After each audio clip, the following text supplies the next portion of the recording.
जय हिंद साथियों, मैं दीप चोपड़ा आपके अपने YouTube प्लेटफॉर्म DC क्विज पर आपका हार्दिक स्वागत करता हूं। आशा करता हूं कि आप सभी कुशल मंगल होंगे। पिछली क्लास में हमने कक्षा 6 की पुस्तक भूगोल का अध्याय पहला सौरमंडल में पृथ्वी पढ़ा। आज हम अध्याय दूसरा अध्ययन करेंगे जो है ग्लोब, अक्षांश एवं देशांतर। मित्रों, पिछले अध्याय में मैंने आपसे एक प्रश्न पूछा था, रंगून झील कहाँ पर स्थित है, यानी किस देश में है। तो कुछ विद्यार्थियों ने बहुत अच्छा जवाब दिया। सतनाम सिंह, मुखराम, संदीप, इनका बहुत अच्छा जवाब था म्यांमार। आज भी एक प्रश्न करूंगा आपसे। अध्याय शुरू करने से पहले NCERT का मुख्यालय कहाँ पर है? NCERT का मुख्यालय कहाँ पर है? आप इसका जवाब कमेंट बॉक्स में दीजिए। तो चलिए अध्याय शुरू करते हैं। पिछले अध्याय में आप पढ़ चुके हैं कि हमारी पृथ्वी गोलाकार नहीं है। यह उत्तर एवं दक्षिण ध्रुवों पर थोड़ी चपटी तथा मध्य से थोड़ी उभरी हुई है। देखिए मित्रों, पिछले अध्याय में हमने पढ़ा था कि पृथ्वी गोल नहीं है, ये दोनों ध्रुवों पर चपटी है तथा इसकी आकृति को क्या कहा था हमने? बुआब कहा था। आपको याद होगा तो बुआब कहा था। अगर आपने ये पिछली वीडियो नहीं देखी है तो पहले आप वो वीडियो ज़रूर देखें, फिर आपका फ्लो बन जाएगा, बेस बन जाएगा कंटिन्यू।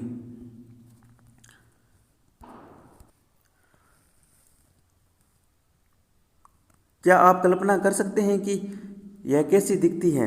इस संबंध में जानकारी प्राप्त करने के लिए आप अपनी कक्षा में सावधानीपूर्वक ग्लोब को देखिए। ग्लोब पृथ्वी का लघु रूप है, एक वास्तविक प्रतिरूप है। चित्र 2.1 में देखो आपने ऐसा ग्लोब तो देखा ही होगा। ग्लोब होता है एक काल्पनिक पृथ्वी का रूप होता है जिसके अंदर एक सुई डाली होती है 23.5 डिग्री पर। देखो जिस स्थान पर यह घूमता है ग्लोब, उसको अक्ष कहा जाता है। ठीक है दोस्तों, आगे चलते हैं। ग्लोब विभिन्न आकार एवं प्रकार के हो सकते हैं। बड़े ग्लोब जो आसानी से एक स्थान से दूसरे स्थान नहीं ले जा सकते, पॉकेट में रखने योग्य छोटे ग्लोब तथा गुब्बारे जैसे ग्लोब जिनसे हवा भरी जा सकती है एवं आसानी से एक स्थान से दूसरे स्थान पर ले जा सकते हैं। ग्लोब स्थिर नहीं होते, इसे उसी प्रकार घुमाया जा सकता है जैसे कुम्हार का पहिया या लट्टू घूमता है। ग्लोब पर देशों, महाद्वीपों तथा महासागरों को उनके सही आकार में दिखाया जाता है। पृथ्वी के समान किसी गोले पर किसी बिंदु की स्थिति का वर्णन करना कठिन है। अब प्रश्न यह उठता है, इस पर किस स्थान की स्थिति कैसे बताई जा सकती है? इसके लिए हम कुछ बिंदुओं एवं रेखाओं के संदर्भ में आवश्यकता होती है। आप देखेंगे कि एक सुई ग्लोब में झुकी हुई है। देखो मित्रों, ये मान लो ग्लोब है और ये अपने एक्स पर एक सुई झुकी हुई है, उस पर ये घूमता है। ठीक है फ्रेंड्स, ये पश्चिम से पूर्व की ओर से घूमती है पृथ्वी। ग्लोब पर वे दो बिंदु जिन पर सुई गुजरती है तथा उत्तर तथा दक्षिण ध्रुव है। देखो जहाँ से सुई गुजरती है, ये 2 पॉइंट है ना, ये पृथ्वी की, यहाँ इसको क्या कहेंगे? ये तो होगा उत्तरी ध्रुव और ये दक्षिणी ध्रुव होगा। ग्लोब को इस सुई के चारों ओर पृथ्वी की भांति पश्चिम से पूर्व की ओर घुमाया जा सकता है, लेकिन याद रखें इन दोनों में अंतर है। पृथ्वी पर वास्तव में ऐसी कोई सुई नहीं होती, यह अपने अक्ष पर चारों ओर घूमती है जो एक काल्पनिक रेखा है। देखिए मित्रों, वास्तव में कोई सुई नहीं है। पृथ्वी प्राकृतिक रूप से 23.5 डिग्री पर झुकी हुई है। यह अन्य काल्पनिक रेखा भी ग्लोब को 2 प्रकार भागों में बांटती है। देखो इसमें यह बता रहे हैं कि वास्तव में कोई सुई नहीं है और ये प्राकृतिक रूप से 23.5 डिग्री झुकी हुई है। इसे विषुवत वृत्त कहा जाता है। देखो एक अन्य काल्पनिक रेखा भी है जो पृथ्वी को 2 बराबर भागों में बांटती है, उसे क्या कहा जाता है? विषुवत वृत्त कहा जाता है। अब ये नोट करेंगे आप कि विषुवत वृत्त किसे कहा जाता है, ये क्वेश्चन आ सकता है। पृथ्वी के उत्तर में स्थित आधे भाग को उत्तरी गोलार्ध तथा दक्षिण वाले आधे भाग को दक्षिणी गोलार्ध कहा जाता है। देखो विषुवत वृत्त है वो पृथ्वी को 2 भागों में बांटता है। ठीक है, जैसे मान लो ये पृथ्वी है और ये विषुवत वृत्त है। अब इसका जो उत्तरी भाग है वो तो होगा उत्तरी गोलार्ध और ये दक्षिणी भाग है ये होगा दक्षिणी गोलार्ध। ये दोनों बराबर आधे भागों में होते हैं। इस प्रकार विषुवत वृत्त पृथ्वी पर एक काल्पनिक वृत्त बनाती है। यह एक पृथ्वी पर विभिन्न स्थानों को स्थित बताने के महत्वपूर्ण संदर्भ बिंदु है। विषुवत वृत्त में ध्रुवों तक स्थित सभी समांतर वृत्तों का अक्षांश समांतर कहा जाता है। देखो देखो मित्रों, जो विषुवत रेखा है उसके समांतर जितनी भी रेखाएं हैं, यानी कि ये विषुवत रेखा है, इसके समांतर जितनी भी रेखाएं हैं ये क्या होगी, अक्षांश होगी। ठीक है मित्रों। विषुवत वृत्त शून्य अंश अंशांश को दर्शाती है। चूंकि विषुवत वृत्त से दोनों तरफ ध्रुवों के बीच की दूरी पृथ्वी के चारों ओर के वृत्त का 1/4 है, अतः इसका माप होगा 360 अंश का 1/4 यानी 90 अंश। इस प्रकार 90 अंश उत्तरी अक्षांश उत्तरी ध्रुव को दर्शाता है तथा 90 अंश दक्षिणी अक्षांश दक्षिणी ध्रुव को दर्शाता है। ठीक है मित्रों। इस प्रकार विषुवत वृत्त के उत्तर की सभी समांतर रेखाओं को उत्तरी अक्षांश कहा जाता है। देखो उत्तर में जो भी अक्षांश है उनको क्या कहेंगे, उत्तरी अक्षांश कहा जाता है। तथा विषुवत वृत्त के दक्षिण स्थित में सभी अक्षांश को दक्षिणी अक्षांश कहा जाता है। ये देखो ये विषुवत है, इसमें जो उत्तर की ओर अक्षांश होगी उत्तरी अक्षांश कहा जाएगा, जो दक्षिण की ओर होगी, जो दक्षिणी ध्रुव की ओर होगी तो उसको क्या कहेंगे, दक्षिणी अक्षांश कहा जाएगा। इसलिए प्रत्येक अक्षांश के मान के साथ उसकी दिशा यानी उत्तर या दक्षिण को भी लिखा जाता है। सामान्यतः इसे उ या द यानी उत्तर यानी दक्षिण अक्षर से व्यक्त किया जाता है। सामान्य आप देखते हैं उ और द का यूज करते हैं, इसका मतलब यही होता है कि उत्तर और दक्षिण। उदाहरण के लिए महाराष्ट्र में चंद्रपुर एवं ब्राजील, दक्षिण अमेरिका में बेलो होरिजोंटे दोनों एक ही अक्षांश 20 डिग्री पर स्थित है, लेकिन चंद्रपुर विषुवत वृत्त के 20 डिग्री उत्तर में है और होरिजेंटल 20 डिग्री ये दक्षिण में स्थित है। देखो ये उत्तर दक्षिण इसलिए लगाते हैं, देखो मान लो कि यहाँ 20 है, कोई ए स्थान है वो हम 20 पर है, 20 डिग्री अंश पर है, और दूसरा भी 20 स्थान भी 20 डिग्री अंश पर है, तो इसका पता नहीं चलेगा कि कहाँ पर है। तो यहाँ पर उत्तर बोल देंगे, उत्तरी 20 उत्तरी अक्षांश पर होगा और ये दक्षिणी 20 उत्तर अक्षांश में होगा, इसलिए ये जरूरी है। देखो आगे हम कहते हैं कि चंद्रपुर 20 डिग्री उत्तर अक्षांश पर तथा बेलो होरिजेंटे 20 डिग्री दक्षिणी अक्षांश पर स्थित है। चित्र 2.2 से स्पष्ट है कि जैसे जैसे हम विषुवत वृत्त से दूर जाते हैं अक्षांशों का आकार घटता जाता है। देखो चित्र 2.2 है, ये कहता है कि हम विषुवत रेखा से दूर जाते हैं तो ये इनका आकार घटता जाता है, ये एकदम राइट बात है।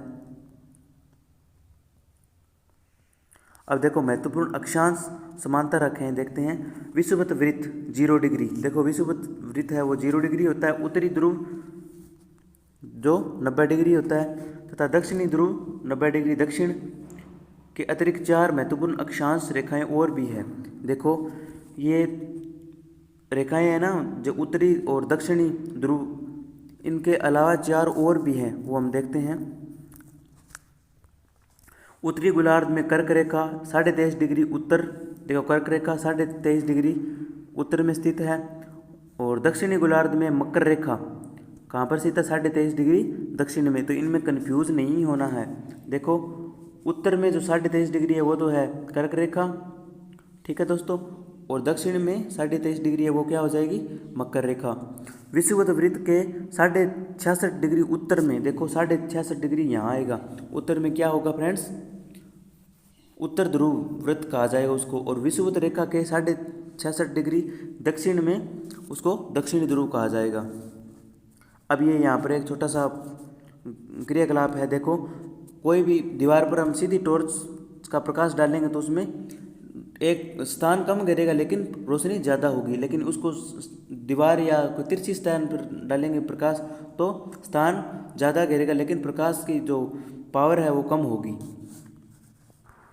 आगे देखो पृथ्वी के ताप कटिबंध, कर्क रेखा एवं मकर रेखा के बीच के सभी अक्षांशों सूर्य वर्ष में एक बार दोपहर के सिर के ठीक ऊपर होता है। देखो ये बात कह रहा है कि कर्क रेखा एवं मकर रेखा के बीच में जितने भी अक्षांश है उन अक्षांशों पर सूर्य वर्ष में एक बार सिर के ऊपर होता है, इसलिए इस क्षेत्र में सबसे अधिक ऊष्मा प्राप्त होती है तथा इस क्षेत्र को उष्ण कटिबंध क्षेत्र कहा जाता है। देखो उष्ण कटिबंध क्षेत्र किसको कहा जाता है, ये इसमें इंपॉर्टेंट है। देखो कर्क रेखा, ये लो कर्क रेखा, ये विषुवत रेखा होगी और ये मकर रेखा होगी। इसके बीच के सभी अक्षांशों में देखो ये कर्क रेखा है और ये मकर रेखा है, ये बीच में जितने भी अक्षांश आएंगे इसमें सूर्य का प्रकाश वर्ष में एक बार सिर पर पड़ता है सीधा, तो इसको क्या कहेंगे, उष्णकटिबंध। यहाँ पर गर्मी भी पड़ती है सबसे ज़्यादा। कर्क रेखा तथा मकर रेखा के बाद किसी भी अक्षांश पर दोपहर का सूर्य कभी भी सिर के ऊपर नहीं होता है। देखो, कर्क रेखा और मकर रेखा के बीच के बाद किसी पर भी नहीं होता है। ध्रुव की तरफ सूर्य की किरणें तिरछी होती है। ये देखो, ये ध्रुव है, दो यहाँ पर पॉइंट ध्रुव है, ये सूर्य है, तो यहाँ पर तो सीधा पड़ेगा और यहाँ पर तिरछा पड़ेगा, यही बात बता रहा है।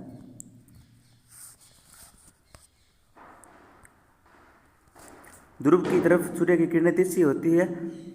इस प्रकार उत्तरी गोलार्ध में कर्क रेखा एवं उत्तर ध्रुव वृत्त तथा दक्षिणी गोलार्ध में मकर रेखा एवं दक्षिणी ध्रुव वृत्त के बीच वाले क्षेत्र का तापमान मध्य रहता है, इसलिए इन्हें शीतोष्ण कटिबंध कहा जाता है। उत्तरी गोलार्ध में उत्तर ध्रुव वृत्त एवं उत्तरी ध्रुव तथा दक्षिणी गोलार्ध में दक्षिणी ध्रुव वृत्त एवं दक्षिणी ध्रुव के बीच के क्षेत्र में ठंड होती है, इसलिए क्योंकि यहाँ सूर्य की स्थिति ज़्यादा ऊपर नहीं आ पाती, यहाँ पर किरणें नहीं आ पाती, ध्रुवों में सूर्य की किरणें नहीं जा पाती, इसलिए इसको शीत कटिबंध कहा जाता है। अब देखो देशांतर क्या है।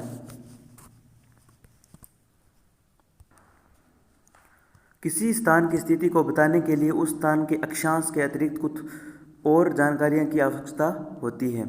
आप देख सकते हैं कि प्रशांत महासागर में स्थित टोंगा द्वीप एवं हिंद महासागर में स्थित मॉरिशस द्वीप एक ही अक्षांश 20 डिग्री दक्षिण पर स्थित है। देखो दोस्तों, प्रशांत महासागर में तो स्थित है टोंगा द्वीप और हिंद महासागर में मॉरिशस द्वीप, ये 20 डिग्री अक्षांश पर एक पर स्थित है। मान लो ये दोनों यहाँ पर हैं दक्षिण में।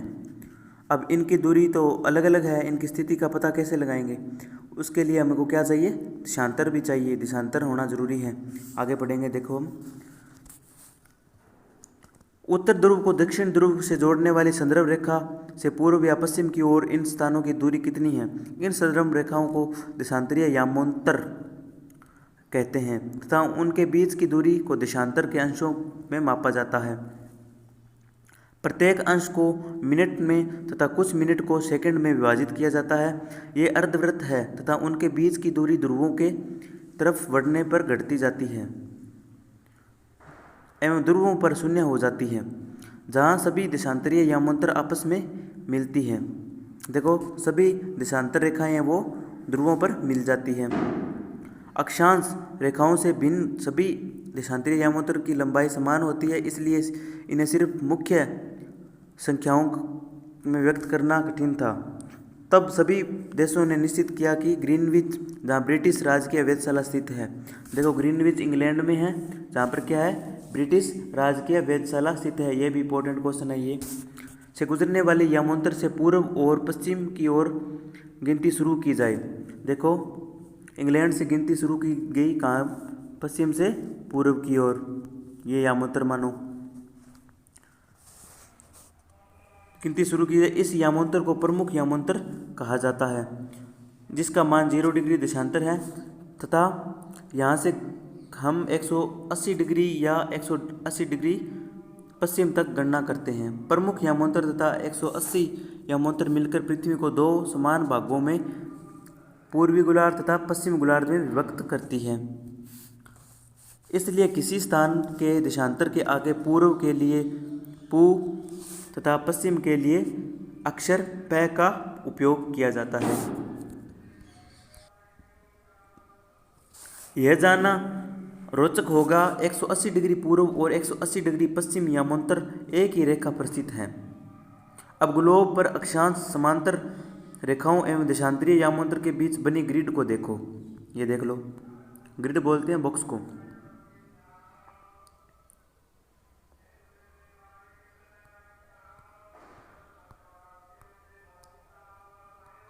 ये ग्रिड देख लो, इधर चित्र में दिखाया गया है।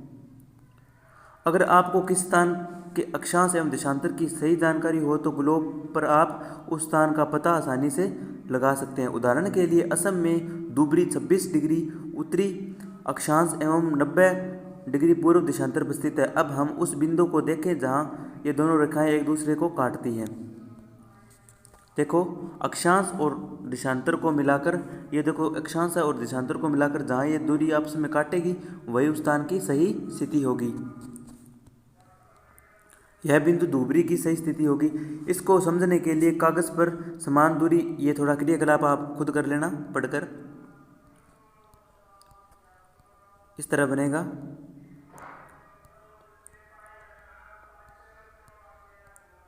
अब आप देखेंगे कि वृत्त की एक है, ये क्रियाकलाप है, इस तरह करेंगे आप। दोस्तों अब हम इस चैप्टर के सबसे इम्पोर्टेंट और इंटरेस्टिंग टॉपिक पर पहुंच चुके हैं, जिसका है देशांतर और समय निर्धारण। समय को मापने का सबसे अच्छा साधन पृथ्वी, चंद्रमा एवं ग्रहों की गति है।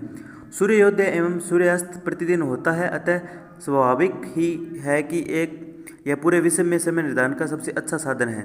स्थानीय समय का अनुमान सूर्य के द्वारा बनने वाली परछाई से लगाया जा सकता है।